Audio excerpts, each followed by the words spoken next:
one of the biggest names in the MXGP rider market, now has a confirmed extension, and it comes with the stability of being with the same team. Now, obviously, this is Kai de Wolf, and he's been with Husqvarna for, 8 seasons now? All the way back from the EMX 125 days to this year, making the jump to the MXGP class and winning the MX2 in 2024. Now, this means multiple things, right? He's got a multi-year extension to his contract with Husqvarna.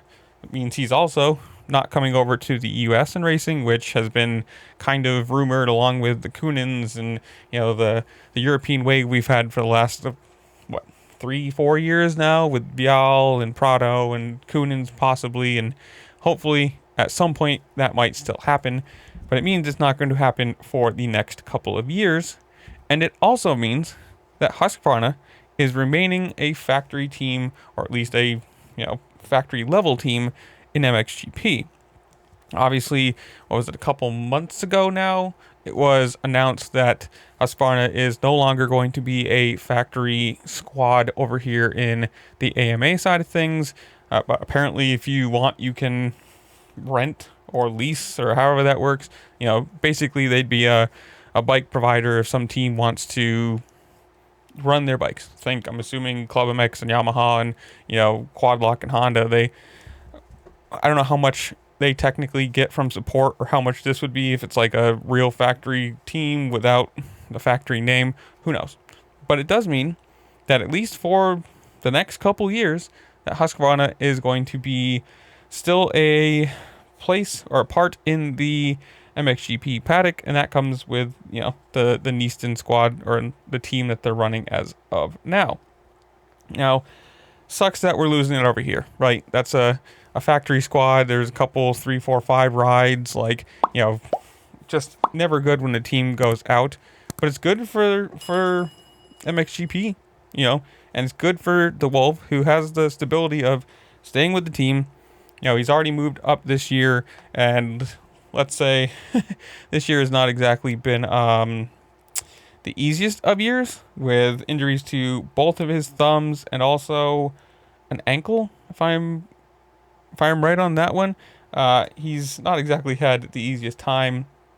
As of the moment, he sits 9th in points with 292, and very, very well out of this championship, considering Hurlings has 615. Now, again, this is his rookie year. It's never going to be easy, right? And without the injuries, he'd probably be doing more well off, I guess you could call it that way. He has a couple podiums already this year, so that's the positive, right? He's shown that he can be fast, he can be competitive. I mean, obviously you're going to expect that from a past MX2 champion. You don't win titles without being competitive on your own right. And he does have 2 podiums, one in Sardinia and another in Latvia of this year. Now, this sucks from my side of things, right? From the US side, fan side, because I want all these guys. Bring on the Koonins, bring on Kai de Wolf, bring on anybody you want. Because as much as I like watching MXGP, I would very much rather watch AMA motocross and have all of these big international championship level riders battling each other, right? Like, if you don't want that, it's just kind of one of those, why not? Unless you're just a super fan of one person and you want to see them win all the time, this just makes it better. If you have more top level talent, you're going to have more competitive championships. You'll have differences in wins, overalls, podiums.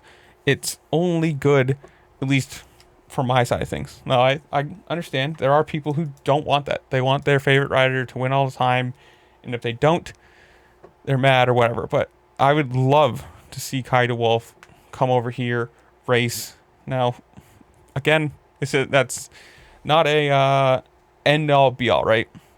He's 22 years old. If he has a 2-year extension with the team, that's only 24. he could still come over, and Prado came over at the same age, right? So easily young enough to move over here and learn Supercross and whatever if he so chooses. We'll see. I mean, obviously, it's not happening now, so that's something. And we do have a quote from Kai de Wolf himself saying, quote, "I'm really happy to have extended my contract with Nestaan Husqvarna Factory Racing. I've grown up with this team since signing my first contract at 13, so it truly feels like home. It feels like family, and I couldn't be happier to stay. I'm really excited about next season and the years ahead. Hopefully we can achieve some special things together and continue building the story we set out to create from the very beginning. This team has played such an important part in my career, but it's not only what happens on the track, it's about everything across the whole organization who has been there since the start.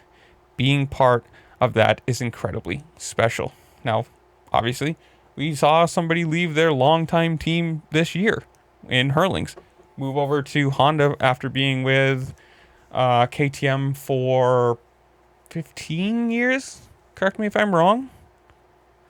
Yeah, something like that. But, I mean, obviously, the Wolf has been with them for a very long time. If he's been there for 8 years and he's only 22, starting at 13, he has, if he raced with them until the next, 6, 7 years, 8 years, whatever his career length is going to be, he'll be there for longer than Hurlings was at KTM, the, big umbrella part of this. Now, will Husqvarna be around then as a team? Who knows? Obviously, that's way in the future. But we also have a quote from Rasmus Jorgensen, the team manager, saying, quote, "To continue writing this story means a lot to me and the entire Nestaan Husqvarna factory racing team. The vision has been so clear from the very beginning, and to keep representing Husqvarna at the pinnacle of our sport is amazing. We have built something extremely solid over the past 7 years, and to feel the enthusiasm from everyone at the factory in Austria and all of our loyal major partners is something to be proud of. Securing Kai for multiple years with the brand and the team he has trusted in since the beginning was an important milestone for Nestaan." I say Nestaan or Nestaan, sorry, I don't actually know. Nestaan Husqvarna Factory Racing to ultimately keep adding success stories to the picture we are still painting. The focus remains on finishing this year as strong as possible, and with Kai and Liam locked in for 2027, I'm very excited for the future. Now, obviously, again, rookie year, injuries, 9th place, not exactly the greatest finish of all time, but still not bad considering. And hopefully, knock on wood, he can stay healthy the next couple of years, start being a MXGP class title contender. That'd be great. And then after this contract, hopefully he decides to come over here. But this is where I'm going to leave you guys. Comment down below. Tell me what you think while you're down there. Make sure to like, share, subscribe. Do all the fun things that this platform allows you to do, because it does really help me out, and I appreciate it. And with that, I'll see you later. Peace.